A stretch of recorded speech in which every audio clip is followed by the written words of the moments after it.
ನಿಮ್ಮ ಬಿಸ್ನೆಸ್ ಯಾವುದೇ ಇರಲಿ ಅದನ್ನ ಪ್ರಚಾರ ಮಾಡಲು ಸುಮನ್ ಟಿವಿಯಿಂದ ಮಾತ್ರ ಸಾಧ್ಯ. ಕೂಡಲೇ ಕರೆ ಮಾಡಿ. ವೀಕ್ಷಕರೇ, ಸುಮನ್ ಟಿವಿ ಕನ್ನಡಕ್ಕೆ ಸ್ವಾಗತ.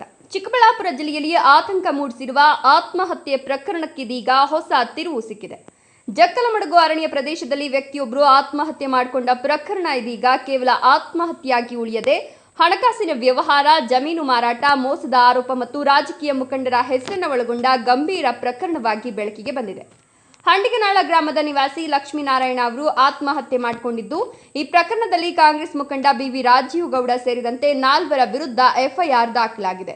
ಹಂಡಿಗನಾಳ ಗ್ರಾಮದ ನಿವಾಸಿಯಾಗಿದ್ದ 58 ವರ್ಷದ ಲಕ್ಷ್ಮೀನಾರಾಯಣ ಅವರು ಜಕ್ಕಲಮಡುಗು ಅರಣ್ಯ ಪ್ರದೇಶದಲ್ಲಿ ಆತ್ಮಹತ್ಯೆ ಮಾಡಿಕೊಂಡ ಸ್ಥಿತಿಯಲ್ಲಿ ಪತ್ತೆಯಾಗಿದ್ದಾರೆ. ಮೃತದೇಹದ ಸಮೀಪ ವಿಷದ ಬಾಟಲಿ ಹಾಗೂ ಬಿಯರ್ ಟಿನ್ ಪತ್ತೆಯಾಗಿದ್ದು, ಪ್ರಕರಣ ಹಲವು ಅನುಮಾನಗಳಿಗೆ ಕಾರಣವಾಗಿದೆ. ಲಕ್ಷ್ಮೀನಾರಾಯಣ ಅವರು ಶಿಡ್ಲಘಟ್ಟ ನಗರದ ರಾಜಕುಮಾರನ್ ಅವರಿಗೆ 1 ಎಕರೆ 33 ಗುಂಟೆ ಜಮೀನನ್ನ ಒಟ್ಟು 2,40,00,000 ರೂಪಾಯಿಗೆ ಮಾರಾಟ ಮಾಡಿದ್ರು ಅಂತ ತಿಳಿದು ಬಂದಿದೆ. ಈ ಪೈಕಿ 1,40,00,000 ರೂಪಾಯಿಯನ್ನ ಮುಂಗಡವಾಗಿ ಪಡೆದಿದ್ರೆ, ಉಳಿದ 1 ಕೋಟಿ ರೂಪಾಯಿಯನ್ನ ಸರ್ವೆ ಹಾಗೂ ಚಕ್ಕುಬಂದಿ ಪ್ರಕ್ರಿಯೆ ಪೂರ್ಣಗೊಂಡ ಬಳಿಕ ನೀಡೋದಾಗಿ ರಾಜ್ಕುಮಾರ್ ಭರವಸೆ ನೀಡಿದ್ರೆಂದು ಆರೋಪಿಸಲಾಗಿದೆ. ಸರ್, ಅವರು ನಮ್ಮ ಚಿಕ್ಕಪ್ಪ ಮಗ, ನಮ್ಮ ಅಣ್ಣನೇ. ಇದು ನಮ್ಮನೆ, ಇದು ಅವ್ರ ಮನೆ. ಈ ಹಿಂದೆ 6 ತಿಂಗಳ ಹಿಂದೆ ಒಂದು ಎಕರೆ ಜಮೀನು ಮಾರಿದ್ದ. ಆ ಜಮೀನಿನಲ್ಲಿ 2,60,00,000 ಮಾರಿದ್ದ. 2,40,00,000 ಮಾರಿದ್ದ. ಅದರಲ್ಲಿ 1,30,00,000 ಅವ್ರು ಯಾರೋ ತಮ್ಮನಾಯಕನಹಳ್ಳಿ ಹತ್ರ ವೆಂಕಟರಮಣಪ್ಪ ಜಯಸುಧಾ ಅನ್ನೋರಿಗೆ ಏನೋ ಮನೆ ಕಟ್ತಾ ಇದ್ರಂತೆ. ಅವ್ರಿಗೆ 1,30,00,000ವರೆಗೂ ಸೇರಿದೆ. ಫೋನ್ಪೇ ಅಕೌಂಟು ಮತ್ತು RTGS ಮುಖಾಂತರವಾಗಿ ಹತ್ರ ಒಂದು 60 ಲಕ್ಷ ಸೇರಿದೆ. ಇನ್ನು ಕೈ ಮುಖಾಂತರವಾಗಿ ಒಂದು 70 ಲಕ್ಷವರೆಗೂ ಕೊಟ್ಟಿದ್ದಾರೆ. ಈ ಹಿಂದೆ ಚಿಕ್ಕಬಳ್ಳಾಪುರದಲ್ಲೂ ಒಂದು ಕಂಪ್ಲೇಂಟ್ ಆಗಿದೆ. ಈ ಥರ ಮೋಸ ಮಾಡಿದ್ದಾರೆ, ಕೊಡ್ತೀವಿ, ಮನೆ ಕೊಡ್ತೀವಿ, ನಮ್ಮ ಜಮೀನು ಮಾರಿ ಕೊಡ್ತೀವಿ ಅಂತ ತಗೊಂಡು ಈಗ ಧಮಕಿ ಆಗ್ತಾಯಿದ್ದಾರೆ ಅಂತೇಳಿ ಅದೆಲ್ಲ ಕಂಪ್ಲೇಂಟ್ ಒಂದಾಗಿದೆ. ಸುಮಾರು ಸರಿ 6 ತಿಂಗಳಿನಿಂದ ಕೇಳಿ ಬೇಸತ್ತು ಒಂದು ಆತ್ಮಹತ್ಯೆ ಮಾಡ್ಕೊಂಡಿದ್ದಾನೆ. ಆಮೇಲೆ ಅವರು ನಮಗೆ ಆತ್ಮಹತ್ಯೆ ಅಂತ ಮೇಲ್ನೋಟಕ್ಕೆ ಕಾಣಿಸ್ತಾ ಇದೆ. ಅವರು ಕೈವಾಡ ಇರಬಹುದು ಅಂತೇಳಿ ನಾವು ಅಂದ್ಕೊಂಡಿದ್ದೀವಿ. ಯಾಕಂತಂತಂದ್ರೆ ಆ ಬಾಡಿ ನೆನ್ನೆ ನೋಡಿದಾಗ ಒಂದು ಅಲ್ಲಿ ಮೋಷನ್ ಆಗಿರೋದಾಗಲಿ, ವಾಮಿಟ್ ಆಗಿರೋದಾಗಲಿ, ಒಂದು ಪ್ರಾಣ ಹೋಗ್ಬೇಕಾದ್ರೆ ಒಂದು ಕಾಳು ಮಾತ್ರೆ ತಿಂದಿದ್ದಾನೆ ಅಂತ ಹೇಳ್ತಾ ಇದ್ದಾರೆ. ಆಮೇಲೆ ವಿಷದ ಬಾಟ್ಲು ಪಕ್ಕದಲ್ಲಿತ್ತು, ಮತ್ತು ಚಾಕುನೂ ಇದಿತ್ತು. ವಿಷ ಬಾಡಿನಲ್ಲಿ ಸೇರಿದವಾಗ ಪ್ರಾಣ ನಿಮಗೆಲ್ಲ ಗೊತ್ತೇ ಇರ್ತದೆ, ನೀವು ಸಾಕಷ್ಟು ನೋಡಿರ್ತೀರ. ನೀವು ಒದ್ದಾಡಿ ಪ್ರಾಣ ಹೋಗಿರ್ತದೆ. ಅದು ಅನುಮಾನ ಇದೆ ನಮಗೆ. ಅದೇ ಥರನೇ ಅನುಮಾನಾಸ್ಪದ ಸಾವು ಅಂತ ನಿನ್ನೆ ಕಂಪ್ಲೇಂಟ್ ಆಗಿದೆ ದೊಡ್ಡಬಳ್ಳಾಪುರ ಸ್ಟೇಷನಲ್ಲಿ. ಅದನ್ನು ತನಿಖೆ ಮಾಡಿ ನಾವು ಕ್ರಮ ಕೈಗೊಳ್ತೀವಿ, ಈ ಕಾರ್ಯಗಳೆಲ್ಲ ಮುಗಿಸ್ಕೊಂಡು ಬನ್ನಿ ಅಂತೇಳಿ ಇನ್ಸ್ಪೆಕ್ಟ್ರ್ ಅವರು, ನವೀನ್ ಸರ್ ಅವರು ಹೇಳಿದ್ದಾರೆ. ಅವ್ರ ಮೇಲೆ, ಇಬ್ಬರ ಮೇಲೆ ಅನುಮಾನ ಇದೆ ಸರ್. ಅದು ವೆಂಕಟರಮಣಪ್ಪ, ಜಯಸುಧಾ ಅನ್ನೋರ ಮೇಲೆ ಈ ಮೋಸನೂ ಆಗಿದೆ. ಮೋಸ ಆಗಿರೋದಕ್ಕೆ ದಾಖಲೆಗಳು ಇದೆ. RTGS ಆಗ್ಬೋದು ಅಥವಾ ಫೋನ್ಪೇ ಮುಖಾಂತರ ಮಾಡಿರೋದಾಗ್ಬೋದು. ಆ ಕುಟುಂಬಕ್ಕೆ ಇನ್ನು ಕೇವಲ 3/4 ಎಕರೆ ಭೂಮಿ ಇದೆ. 2 ಗಂಡು ಮಕ್ಕಳಿದ್ದಾರೆ. ತಾವು ಸೂಕ್ತವಾದ ನ್ಯಾಯವನ್ನು ಕೊಡಿಸ್ಬೇಕಂತೇಳಿ ತಮ್ಮಲ್ಲಿ ಮನವಿ ಮಾಡ್ತಾಯಿದ್ದೀವಿ. ಏನೂ ಇಲ್ಲ, ಅದೆಲ್ಲ ಏನೂ ಇಲ್ಲ. ಅದೆಲ್ಲ ಒಂದು ವಿಶ್ವಾಸ ಇತ್ತು. ಪರಿಚಯ ಅಂತಂದರೆ ಅದೇನು ಓಂ ಶಕ್ತಿ ದೇವಸ್ಥಾನ ಅಂತೇಳಿ ಅಲ್ಲಿ ಸ್ಥಾಪನೆ ಮಾಡ್ಕೊಂಡಿದ್ದಾರೆ, ಅಲ್ಲೇ ಕಾಡಲ್ಲೇ, ತಮ್ಮನಾಯಕನಹಳ್ಳಿ ಇದರಲ್ಲೇ. ಇವರು ಹೋಗ್ತಾ ಬರ್ತಾ ಇವ್ರು ಜಮೀನು ಮಾರಿರೋದು ನೋಡಿ ಅವರು ಫೌಂಡೇಶನನ್ನು ಹಾಕಿದ್ದಾರಂತೆ ಮನೆ ಕಟ್ಟೋದಕ್ಕೆ. ಜಮೀನು ಮಾರಿರೋದು ನೋಡಿ ನಾವು ಮತ್ತೆ ಜಮೀನು ಮಾರಿ ಕೊಡಿ ನಮಗೆ ಅಂತೇಳಿ ಸ್ವಲ್ಪ ತಗೊಂಡು ಈ ಥರ ಮೋಸ ಮಾಡಿದ್ದಾರೆ. ಅವ್ರ ಮಕ್ಕಳಿಗೆ ಏನೋ ಒಂದು ದಾರಿ ಮಾಡಬೇಕಂತೇಳಿ ಅವ್ರು ಜಮೀನು ಮಾಡಿದರು. ಜಮೀನು ಮಾರೋದು ಯಾತಕ್ಕೆ? ಕಷ್ಟ ಕಾಲಕ್ಕೆ ತಾನೇ ಜಮೀನು ಮಾರೋದು, ಏನೂ ವಿಧಿ ಇಲ್ಲದವಾಗ ಮಾರೋಂಥದ್ದು. ಅದನ್ನು ಮೋಸ ಹೋಗಿ ಈ ಥರ ಆಗಿದೆ. ನಮಗೇನೋ ಅವ್ರ ಮೇಲೇ ಅನುಮಾನ ಇದೆ. ಅದು ಸೂಕ್ತವಾದ ತನಿಖೆ ಮಾಡಿಸಿ ಅದನ್ನು ಕಾನೂನು ಕ್ರಮ ವಹಿಸಿ ಆ ಕುಟುಂಬಕ್ಕೆ ಒಂದು ನ್ಯಾಯ ಕೊಡಿಸ್ಬೇಕಂತೇಳಿ ತಮ್ಮಲ್ಲಿ ಮನವಿ ಮಾಡ್ತಾಯಿದ್ದೆ. ಇಲ್ಲ, ಅದ್ರ ಬಗ್ಗೆ ನನಗೆ ಗೊತ್ತಿಲ್ಲ. ಡಬಲ್ ಮಾಡ್ತೀವಿ ಅಂದರೂ ನಮ್ಮ ಅಣ್ಣವನ್ನೇನು ಕೇಳ್ತಾ ಇರಲಿಲ್ಲ. ಎಲ್ಲ ಒಂದು RTGS, ನೆಫ್ಟು ಇದ್ರ ಮುಖಾಂತರನೇ ಕೊಟ್ಟಿರೋದು. ಸುಳ್ಳು ಸರ್, ಅವೆಲ್ಲ ಸುಳ್ಳು.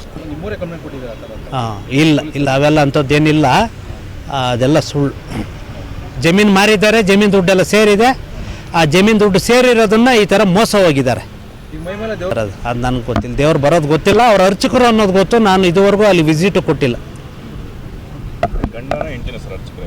ಹೆಂಡ್ತಿ ಇನ್ನು ಅವರೆಲ್ಲ ಧಮಕಿ ಹಾಕಿರೋದು ಗೊತ್ತು. ಏನಾದ್ರು ಏನಂತ ಧಮಕಿ ಹಾಕಿದ್ರು ಅವರು? ನಿಮ್ಗೆ ಯಾವುದು ನಾವು ಕೊಡಬೇಕಾಗಿರೋದಿಲ್ಲ, ನಮ್ಮ ಮಿಸ್ಸಸ್ನೇ ನೀವು ಈ ಥರ ಕೆಟ್ಟದಾಗಿ ಇದು ಮಾಡಿ ನಾವು ರೇಪ್ ಕೇಸ್ ಕೊಡ್ತೀವಿ ಅನ್ನೋದನ್ನು ಇವನು ಭಯಪಟ್ಟು ಆಮೇಲೆ ಅಲ್ಲಿಗೆ ಹೋಗ್ದಿರ ಆಗೋಗಿ ಕಂಪ್ಲೇಂಟ್, ಆಮೇಲೆ ಅವ್ರ ಭಾವನವ್ರಿಗೆ, ಇವರು ದೊಡ್ಡ ಭಾವ, ಇವರು ಎರಡನೇ ಭಾವ, ಅವ್ರಿಗೆ ಹೇಳೋದನ್ನು ಅವ್ರು ಹೋಗಿ ಚಿಕ್ಕಬಳ್ಳಾಪುರದಲ್ಲಿ ಇದುವರೆಗೂ ನನ್ನ ಗಮನಕ್ಕೂ ಬಂದಿರಲಿಲ್ಲ. ಇದೆಲ್ಲ ನಿನ್ನೆಯಿಂದ ಈಚೆ ನಮ್ಗೆ ಗೊತ್ತಾಗ್ತಾ ಇದೆ. ಪೂಜಾರಿ ಹೆಂಡತಿ ಮೇಲೆ ಬ್ಲ್ಯಾಕ್ ಮೇಲ್ ಮಾಡ್ಕೊಂಡು ಈ ಥರ ಬ್ಲ್ಯಾಕ್ ಮಾಡ್ತಿದ್ದೀರಾ? ಇವ್ರ ಮೇಲೆ ಯಾರು ಮಾಡಿಲ್ಲ, ಇವರು ಪೂಜಾರಿ ಅವ್ರು ಮಾಡ್ತಾ ಇದ್ದಿದ್ದು. ನನ್ನ ಹೆಂಡತಿ ಮೇಲೆ ಒಂದು ರೇಪ್ ಕೇಸ್ ಕೊಟ್ಬಿಡ್ತೀನಿ ನಿನ್ನ ಮೇಲೆ, ನಿನ್ಗೆ ಯಾವುದು ಕೊಡಬೇಕಾಗಿರೋದಿಲ್ಲ ಅಂಥೇಳಿ ಆಮೇಲೆ ಭಯಪಟ್ಟು ಅಲ್ಲಿಗೆ ಹೋಗ್ದಿರ ಹಾಗೆ ಅವ್ರ ಭಾವನವ್ರಿಗೆಲ್ಲ ಇನ್ಫಾರ್ಮ್ ಮಾಡಿ ಈ ಥರ ಮಾಡ್ತಾ ಇದ್ದಾನೆ, ಈ ಥರ ನಾನು ಮೋಸ ಹೋಗಿದ್ದೀನಿ. ಆಮೇಲೆ ಅವರು ಚಿಕ್ಕಬಳ್ಳಾಪುರ ಇವರು SP ಅವ್ರಿಗೆಲ್ಲ ಕಂಪ್ಲೇಂಟ್ ಕೊಟ್ಟಿದ್ದಾರೆ. ಆ ಕಂಪ್ಲೇಂಟ್ ಕಾಪಿನೂ ಇದನ್ನೇ ನಾವು ಚಿಕ್ಕಬಳ್ಳಾಪುರ ದೊಡ್ಡಬಳ್ಳಾಪುರದಲ್ಲೂ ಕೊಟ್ಟಿದ್ದೀವಿ. ನ್ಯಾಯ ಪಂಚಾಯತಿನ ಮಾಡಿದ ವಿಚಾರದಲ್ಲಿ ಏನೂ ಇಲ್ಲ, ಸಾಹೇಬ್ರಿದ್ದೆಲ್ಲ ಕಾರ್ಯಕ್ರಮಗಳೆಲ್ಲ ಮುಗಿಸ್ಕೊಂಡು ಬನ್ನಿ ಮಾತಾಡೋಣ, ಅವ್ರನ್ನ ಕರೆಸ್ತೀನಿ ಅಂತ ಹೇಳಿದ್ದಾರೆ ನವೀನ್ ಅವರು, ಇನ್ಸ್ಪೆಕ್ಟ್ರು. ನ್ಯಾಯ ಸಿಗುತ್ತೆ ಅನ್ನೋ ಭರವಸೆ ಇದೆ, ಅವ್ರು ಮಾತಾಡಿರೋದು ಅವ್ರ ಖಡಕ್ತನ ಅಂತ. ಲಕ್ಷ್ಮೀನಾರಾಯಣ ಅವ್ರ ಭಾವ ನಾನು. ನನಗೆ ಅವ್ರು ಹೇಳ್ತಾ ಇದ್ದೇನೆಂದರೆ, ನಾವು ಅವ್ರ ದೇವಸ್ಥಾನಕ್ಕೆ ಹೋಗ್ತಾ ಇದ್ದಾಗ ಅಲ್ಲಿ ದೇವಸ್ಥಾನದಲ್ಲಿ ಅವರು ಇದು ಜಯಸುಧಾನವ್ರಿಗೆ ಮೈ ಮೇಲೆ ಬರುತ್ತೆ. ಅವರು ಬಂದಿದ್ದನ್ನೆಲ್ಲನೂ ಅಲ್ಲೆಲ್ಲನೂ ಎಕ್ಸ್ಪ್ಲೈನ್ ಮಾಡ್ತಾಯಿದ್ದೆ. ಅವ್ರ ಗಂಡ ಆದ ಎಂಟೋಣಪ್ಪನ ಅಂತ. ಅವರಲ್ಲಿ ಅವ್ರು ಹೋದಾಗ ಇವರಿಗೆ ಸಿಕ್ಕಾಪಟ್ಟೆ ಇದು ಮಾಡಿದ್ದಾರೆ. ಎಂಥದ್ದು ಟಾರ್ಚರ್ ಅಂದರೆ ನಿಮಗೆ ದೇವರಿಗೆಲ್ಲರೂ ನೀವು ಇದು ಕೊಟ್ಟರೆ ನಿಮ್ಗೆ ಒಂದು ಕೊಟ್ಟರೆ ಅವ್ರು ಎರಡು ಕೊಡ್ತಾರೆ, ದೇವ್ರ ನಂಬ್ರಿ ಹಾಗೆ ಅಂತೇಳಿ ಇವ್ರಿಗೆಲ್ಲರಿಗೂ ಒಂಥರ ಮಿಸ್ಗೈಡ್ ಮಾಡಿ ಇವ್ರ ಹತ್ರ ಇದ್ದಿದ್ದ ಹಣನೆಲ್ಲರೂ ಅವ್ರು ತೊಗೊಂಡೋಗಿದ್ದಾರೆ ಅಂತ ಇವ್ರು ಹೇಳ್ತಾಯಿದ್ರು. ಲಕ್ಷ್ಮೀನಾರಾಯಣ ಹೇಳ್ತಾಯಿದ್ರು, ತೊಗೊಂಡೋಗಿ ಅಲ್ಲಿ ಕೊಟ್ಟಿದ್ರಿ. ಈಗ ಅದನ್ನು ಕೇಳಕ್ಕೆ ಹೋದರೆ ನನ್ನ ಮೇಲೆ ಮಿಸ್ಗೈಡ್ ಮಾಡಿ ಅವರು ಮಿಸ್ಸಸ್ ಮೇಲೆ ಇದು ಮಾಡಿದ್ರಿ ಅದು ಮಾಡಿದ್ರಿ ಅಂತೇನೋ ಇದು ಮಾಡಿ ನನ್ನ ಮೇಲೆ ಅದನ್ನು ಕೆಟ್ಟದಾಗೆಲ್ಲ ಮಾಡ್ತಾರೆ ಅಂತ ಸಿಕ್ಕಾಪಟ್ಟೆ ಭಯಪಟ್ಟಿದ್ದಾರೆ ಅವರು. ಹಂಗೆ ಮಾಡ್ತೀನಿ ಹಿಂಗೆ ಮಾಡ್ತೀನಿ ಅಂತ ಭಾಳ ಎದುರಿಸಿದ್ದಾರೆ ಅವರು. ಎದುರಿಸಿ ಇವರಿಗೆ ಅದೇ ಬೇಜಾರಿಂದನೇ ಮನನೊಂದು ಇವರು ಆತ್ಮಹತ್ಯೆ ಮಾಡ್ಕೊಂಡಿದ್ದಾರೆ ಅಂತ. ಬಟ್ ಆದ್ರೂ ನಮಗೆ ನೆನ್ನೆ ಅಲ್ಲಿ ಹೋಗಿ ಆ ಜಾಗದಲ್ಲಿ ನೋಡ್ದಂಗೆ ಇವರು ಹೇಳ್ದಂಗೆ, ನಮ್ಮ ಭಾವರು ಹೇಳ್ದಂಗೆ ಎಲ್ಲನೂ ಅಲ್ಲಿ ಏನೇನೂ ಒಂದು ಇದಿಲ್ಲ, ಒಂಥರ ಚಹರೆಗಳಲ್ಲಿ ಗುರುತು ಚಹರೆಗಳೇನೂ ಇಲ್ಲ. ಯಾಕೆಂದರೆ ಒಬ್ಬ ಮನುಷ್ಯ ವಿಷ ಕುಡಿದ್ಮೇಲೆ ಕೊನೆ ಮೂಮೆಂಟಲ್ಲಿ ಸಾಯಬೇಕಾದ್ರೆ ಸಿಕ್ಕಾಪಟ್ಟೆ ಒದ್ದಾಡಿ ಅಲ್ಲೆಲ್ಲನೂ ಇದೆಲ್ಲ ಮಾಡಿ ಸಿಕ್ಕಾಪಟ್ಟೆ ಇದು ಮಾಡ್ತಾರೆ. ಆಮೇಲೆ 1-2 ಅಲ್ಲಿ ಅದೆಲ್ಲ ಆಗಬೇಕಾಗುತ್ತೆ. ಆಮೇಲೆ ಅಲ್ಲಿ ಎಲ್ಲನೂ ಏನಿಲ್ಲ, ನಮ್ಗೆ ಯಾಕೋ ಸಂಶಯ ಇದೆ ಅದ್ರ ಮೇಲೆ. ಇಲ್ಲ, ಎಲ್ಲೂ ಏನೂ ಆಗಿಲ್ಲ ಸರ್, ಗಾಯ ಏನಾಗಿಲ್ಲ. ಇದು ಕೈ ಮೇಲೆ ಒಂದು ಸ್ವಲ್ಪ ಬ್ಲೇಡಲ್ಲಿ ಚಾಕು ಎಲ್ಲ ಕೊಯ್ಕೊಂಡಿದ್ದಾರೆ ಅವರು. ನಮ್ಗೆ ಯಾಕೋ ಅದ್ರ ಸುತ್ತಮುತ್ತ ಸ್ವಲ್ಪ ನಮ್ಗೆ ಯಾಕೋ ಅನುಮಾನಗಳಿದೆ. ಇದನ್ನೆಲ್ಲನೂ ನಾವು ಸಾಹೇಬರಿಗೆ ಹೇಳಿದ್ರಿ, ಇಲ್ಲ ನಾನು FSLR ಕಳಿಸ್ತೀನಿ, ಎಲ್ಲ ನೋಡಿ ನಾನು ಅದು ಏನೇ ಇದ್ರು ನಾನು ಅದ್ರ ಬಗ್ಗೆ ತನಿಖೆ ಮಾಡ್ತೀನಿ ಅಂತ ಹೇಳಿದ್ದಾರೆ. ನಮ್ಗೆ ಅವ್ರ ಮೇಲೆ ಭರವಸೆ ಇದೆ ಸರ್. ಲಕ್ಷ್ಮೀನಾರಾಯಣ ಅವರು ಏನು ಕೆಲಸ ಮಾಡ್ತಾ ಇದ್ರು? ಸರ್ ವ್ಯವಸಾಯಸ್ಥರು ಅವರು. ಇದಕ್ಕೂ ಮುಂಚೆ ಸ್ಕೂಲ್ ಮಾಸ್ಟರ್ ಆಗಿ ಸ್ಕೂಲ್ಗೆ ಹೋಗ್ತಾ ಇದ್ರು. ಆ ಸ್ಕೂಲ್ ಬಿಟ್ಟು ಬಂದು ಇಲ್ಲಿ ವ್ಯವಸಾಯ ಮಾಡ್ಕೊಂಡು ಇಲ್ಲೇ ಇದ್ರು. ಅವ್ರಿಗಿಬ್ಬರು ಮಕ್ಕಳಿದ್ದಾರೆ ಸರ್. ಜಮೀನು ಮಾರಿದ್ದಾರೆ. ಹೌದು ಸರ್, ಜಮೀನು ಮಾರಿ ಸ್ಟಾರ್ಟಿಂಗಿಂದನೂ ಜಮೀನು ಮಾರೋಕ್ಕೆ ಮುಂಚೆನೂ ಜಮೀನು ಮಾರೋದಕ್ಕೂ ಅವರೇನೋ ಪ್ರೋತ್ಸಾಹ ಎಲ್ಲನೂ ಮಾರಿ ಜಮೀನು ಇಲ್ಲಿ ದೇವಸ್ಥಾನಕ್ಕೆ ಬರ್ರಿ, ದೇವಸ್ಥಾನದ ಇದು ಅದು ಮಾಡೋಣ ಅಂತೆಲ್ಲ ಹೇಳಿನು ಭಾಳ ಅವ್ರಿಗೆ ಒಂಥರ ಇಂಡೈರೆಕ್ಟಾಗಿ ಭಾಳ ಮಾನಸಿಕವಾಗಿ ಅದನ್ನೇ ಕೊಟ್ಟಿದ್ದಾರೆ ಸರ್ ಅವ್ರಿಗೆ. ಇವರು ಆತ್ಮಹತ್ಯೆ ಮಾಡ್ಕೊಳ್ಳೋಕೆ ಮುಂಚೆ ಏನಾದರೂ ಡಿಸ್ಕಷನ್ ಮಾಡಿದ್ರ ಫ್ಯಾಮಿಲಿ, ಈ ಥರ ನನಗೆ ಬೇಸರ ಆಗಿದೆ ನಮ್ಮ ಈ ಥರ? ಸರ್ ಅವರೊಂಥರ ಬೇಸರದಿಂದನೇ ಇರ್ತಾ ಇದ್ರು. ಇವರು ಯಾಕೆಂದ್ರೆ ಅವರು ಬೇಸರದಿಂದನೇ ಇರ್ತಾ ಇದ್ರು. ಯಾಕೆ ಅಂದರೆ ಇವ್ರಿಗೆ ಯಾವ ಕೊಟ್ಟಿರೋಣ ವಾಪಸ್ ಬಂದಿಲ್ವೋ, ಇವರು ತುಂಬ ಬೇಸರದಿಂದ ಇರ್ತಾ ಇದ್ರು. ಯಾರ ಹತ್ರ ಸರಿಯಾಗಿ ಮಾತಾಡ್ತಾ ಇರಲಿಲ್ಲ. ಯಾಕೆಂದರೆ ಇಲ್ಲಿ ಮನೆಯಲ್ಲೂ ಹಿಂಸೆ, ದುಡ್ಡು ಮಾರಿದೆ, ಇದು ಜಮೀನು ಮಾರಿದ್ರಿ, ದುಡ್ಡಿಲ್ಲ, ಏನಾಯಿತು ದುಡ್ಡು ಅಂದರೆ ಹೇಳಂಗಿಲ್ಲ. ಅಲ್ಲಿ ಕೊಟ್ಟಿರೋರು ಅವರು ಕೊಡ್ತಾ ಇಲ್ಲ. ಈ ಕಡೆಯಿಂದನೂ ಪ್ರೆಷರ್, ಆ ಕಡೆಯಿಂದನೂ ಪ್ರೆಷರು. ಅವಾಗ ಏನು ಅಂತಂದರೆ ಅವ್ರದ್ದು ಆ ಕಡೆಯಿಂದ ಧಮಕಿ ಬಂದಾಗ ಇವನಿಗೆ ಭಾಳ ಬೇಸತ್ತಿದ್ದಾರೆ, ಒಟ್ಟು ಮನ್ಸಿಗೆ ಭಾಳ ನೊಂದಿದ್ದಾರೆ ಸರ್. ಇನ್ನು ರಾಜ್ಕುಮಾರ್ ಅವರ ಮಾತು ನಂಬಿ ಲಕ್ಷ್ಮೀನಾರಾಯಣ ಅವರು ಶುದ್ಧ ಕ್ರಯಪತ್ರ ಮಾಡಿಕೊಟ್ಟಿದ್ರು. ಆದರೆ 6 ತಿಂಗಳು ಕಳೆದರೂ ಉಳಿದ 1 ಕೋಟಿ ರೂಪಾಯಿ ಹಣವನ್ನು ನೀಡದೆ ಸತಾಯಿಸ್ತಿದ್ರು ಎಂಬ ಆರೋಪ ಕೇಳಿಬಂದಿದೆ. ಇದೇ ವೇಳೆ ಮಾರಾಟಗೊಂಡ ಜಮೀನಿನ ಪೈಕಿ 20 ಗುಂಟೆ ಜಮೀನನ್ನ ಕಾಂಗ್ರೆಸ್ ಮುಖಂಡ BV ರಾಜೀವ್ ಗೌಡ ಅವರಿಗೆ ಮಾರಾಟ ಮಾಡಿರೋದಾಗಿ ರಾಜ್ಕುಮಾರ್ ತಿಳಿಸಿದ್ದಾರೆಂದು ದೂರಿನಲ್ಲಿ ಉಲ್ಲೇಖಿಸಲಾಗಿದೆ. ರಾಜೀವ್ ಗೌಡ ಹಣ ನೀಡಿದ ಬಳಿಕ ಬಾಕಿ ಹಣ ನೀಡೋದಾಗಿ ರಾಜ್ಕುಮಾರ್ ಹೇಳಿದ್ರು ಎನ್ನಲಾಗಿದೆ. ಇನ್ನೊಂದೆಡೆ ಹಣವನ್ನು ಡಬಲ್ ಮಾಡಿ ಕೊಡ್ತೇವೆ ಅಂತ ನಂಬಿಸಿ ಅರ್ಚಕರಾಗಿರುವ ವೆಂಕಟರಮಣಪ್ಪ ಅವರು ಲಕ್ಷ್ಮೀನಾರಾಯಣ ಅವರಿಂದ 1 ಕೋಟಿ ರೂಪಾಯಿ ಪಡೆದಿದ್ರು ಎಂಬ ಗಂಭೀರ ಆರೋಪ ಕೇಳಿಬಂದಿದೆ. ಓಂ ಶಕ್ತಿ ದೇವಸ್ಥಾನದಲ್ಲಿ ಅರ್ಚಕರಾಗಿರುವ ಜಯಸುಧಾ ಮತ್ತು ವೆಂಕಟರಮಣಪ್ಪ ದಂಪತಿಗಳಿಗೆ ಫೋನ್ ಪೇ, RTGS ಹಾಗೂ ಚೆಕ್ ಮುಖಾಂತರ ಹಣ ನೀಡಲಾಗಿತ್ತು ಅಂತ ಮೃತರ ಕುಟುಂಬ ಆರೋಪಿಸಿದೆ. ಹಣವನ್ನು ವಾಪಸ್ ಕೇಳಿದಾಗ ಅರ್ಚಕ ದಂಪತಿಗಳು ಬೆದರಿಕೆ ಹಾಕಿದ್ರು ಎಂಬ ಆರೋಪವೂ ಕೇಳಿಬಂದಿದೆ. ಜಮೀನು ಮಾರಾಟದ ಬಾಕಿ ಹಣ ಸಿಗದೆ ಹಾಗೂ ಹೂಡಿಕೆ ಮಾಡಿದ ಹಣವೂ ವಾಪಸ್ ಬರದೆ ಮಾನಸಿಕವಾಗಿ ಕುಗ್ಗಿದ್ದ ಲಕ್ಷ್ಮೀನಾರಾಯಣ ಅವರು ಅಂತಿಮವಾಗಿ ಮನನೊಂದು ಆತ್ಮಹತ್ಯೆ ಮಾಡಿಕೊಂಡಿರಬಹುದೆಂಬ ಶಂಕೆ ವ್ಯಕ್ತವಾಗಿದೆ.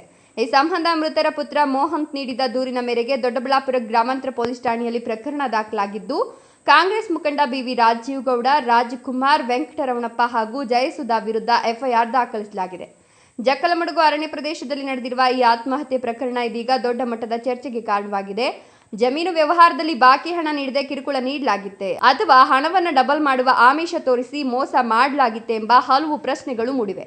ಒಬ್ಬ ವ್ಯಕ್ತಿ ಇಬ್ಬರ ಮೋಸಕ್ಕೆ ಬಲಿಯಾದ್ರ ಎಂಬ ಅನುಮಾನಗಳ ನಡುವೆ ಪೊಲೀಸ್ ತನಿಖೆಯಿಂದ ಸತ್ಯಾಂಶ ಹೊರಬರಬೇಕಿದೆ. ಒಟ್ಟಾರೆ ಹಣಕಾಸಿನ ವ್ಯವಹಾರಗಳು ಮತ್ತು ಜಮೀನು ವಿಚಾರದಲ್ಲಿ ಉಂಟಾದ ವಿವಾದವೇ ಈ ದುರಂತಕ್ಕೆ ಕಾರಣವಾಗಿದೆಯೇ ಎಂಬ ಬಗ್ಗೆ ಪೊಲೀಸರು ವಿವಿಧ ಆಯಾಮಗಳಲ್ಲಿ ತನಿಖೆ ನಡೆಸುತ್ತಿದ್ದಾರೆ. ತನಿಖೆಯ ನಂತರವೇ ಪ್ರಕರಣದ ಸಂಪೂರ್ಣ ಸತ್ಯ ಹೊರಬೀಳಬೇಕಿದೆ. ಕ್ಯಾಮರಾ ಪರ್ಸನ್ ಜೊತೆ ಸುಮನ್ ಟಿವಿ ಕನ್ನಡ, ಚಿಕ್ಕಬಳ್ಳಾಪುರ.